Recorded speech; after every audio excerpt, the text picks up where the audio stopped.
Hug and Molly's restaurant, located at 129 Kirkland Street. This 50s diner was established in 2006. Hug and Molly is based on a tale told to scare kids inside after sunset. A 7-foot-tall woman dressed all in black stalks the streets of Abbeville. Nightfall is when she emerges from the shadows to chase children down. If Molly catches you, she hugs you and screams in your ear. Her likeness is even featured on Abbeville's sign entering town. The town as a trading post dates back to 1819, though not officially a town until 1853. It is located in Henry County in southeastern Alabama. It is the first alphabetically listed city in the state in Rand McNally's atlas. This is where I attended K through 12, so this is my hometown. Apologies up front to the historic facts about to be shared. It's about to get dark. On May 20th, 1906, an arsonist nearly burned the entire town to the ground. A suspect taken into custody posted bail and fled town, never to be seen again. In February 1937, an 18-year-old black man named Wes Johnson was arrested, having been accused of attacking a white woman.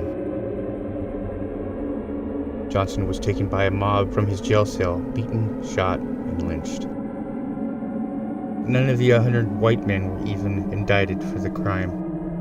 The Alabama Attorney General filed impeachment charges against the Henry County Sheriff, citing how the sheriff failed to protect Johnson from the mob.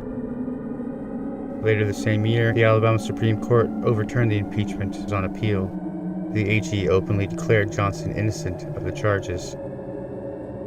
In 1944, Reese Taylor, a black woman, was gang raped by 7 white men. Though the rapists admitted to the crime, none were indicted. Many believe this crime led to historic moments in the civil rights movement.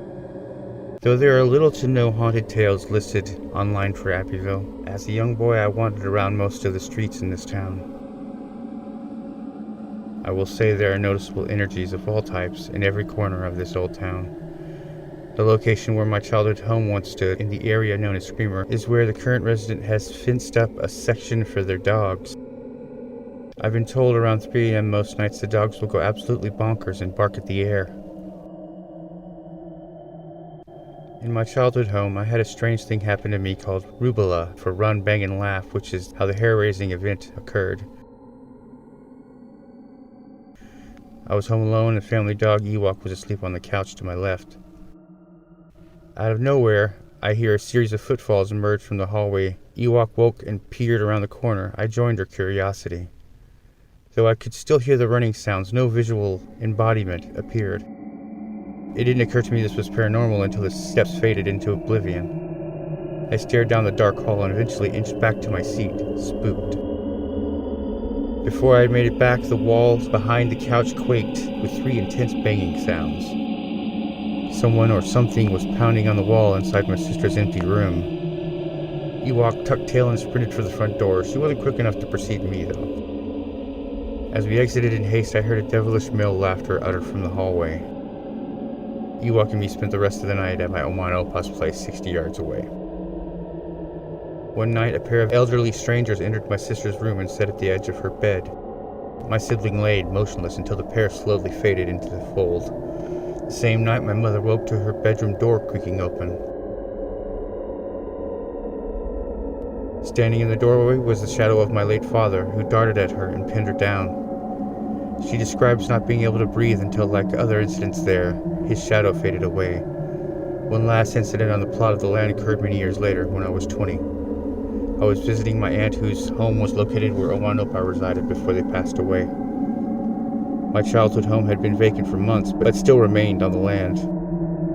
I was there to retrieve any remaining items before it was removed from the property. As I left my aunt's and walked to my former home, the sunny day rapidly turned dark.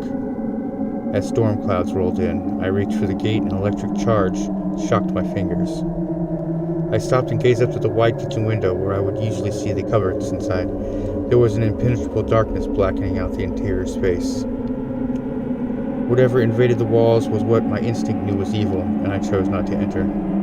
When I relayed the eerie moment to my aunt, she said, "You were right to listen to your gut." She continued, "There is real evil in this world, and there is evil in that house." She had an incident in the house one night when the sink in the hallway bathroom blasted on. The faucet full on spraying hot and cold water. We hadn't used that bathroom in years.